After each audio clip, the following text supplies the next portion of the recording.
Не знам дали се слушаме. Би требало да се слушаме.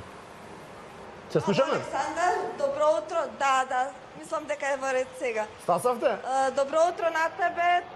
Добро утро и на сите гледачи ова утро кои се со утринската програма Сака Македонија. Ние се наоѓаме на локацијата веднаш во самата непосредна близина на Судската палата до споменикот на познатиот македонски револуционер Ќосето.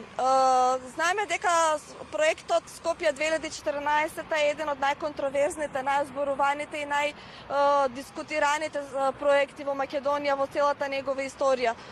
И тоа не само помеѓу политичарите, туку и помеѓу граѓаните. Веќе на широко и на големо се зборува, веќе и во медиумите имаше неколку изјави дека наскоро може да се очекува дислокација на споменикот. За таа цел е формирана веќе и работна група од страна на Министерството за култура, предводена од Мирослав Грчев, професор на архитектонскиот факултет од Скопје.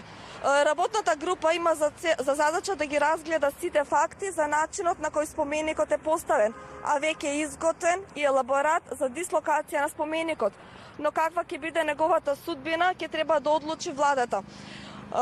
Инаку, често пати постојат размислувања и полемики за каков револуционер станува збор, кој бил Антон Лазов Јанев, познат како Ќосето. Инаку се работи за македонски револуционер, учесник во македонското револуционерно движење, конкретно 19-тиот и почетокот на 20-тиот век. Инаку својата дејност ја започнал како терорист на македонската револуционерна организација, а потоцна станува и нејзин војвода. Роден е 1855 година во село Голозинци, Велешко. До својата 16 годишна возраст се занимава со овчарство заедно со двајцата браќа и двете сестри.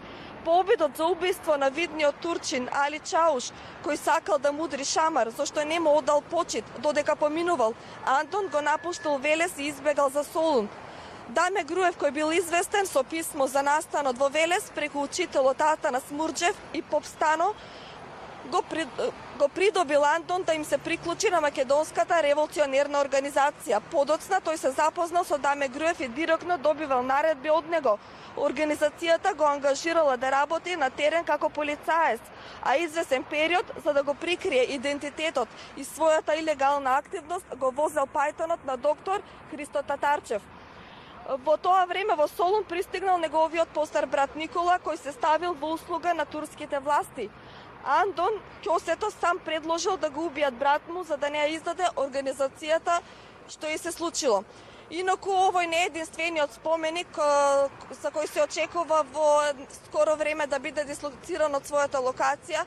Веќе е најавено како дел од спомениците кои на почетокот треба да се изврши дислокација и споменикот и на Мајка Тереза, кој е во строгиот центар на Скопје, а веќе во некој нареден период се очекува да биде поведена и акција за дислокација на споменикот на Којн и споменикот на Александар Филип Македонски, се извинувам.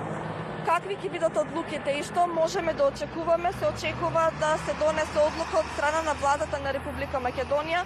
Кога таа ќе донесе решение, тогаш и ние ќе ги информираме граѓаните. Доколку имаш ти некое прашање, повелете.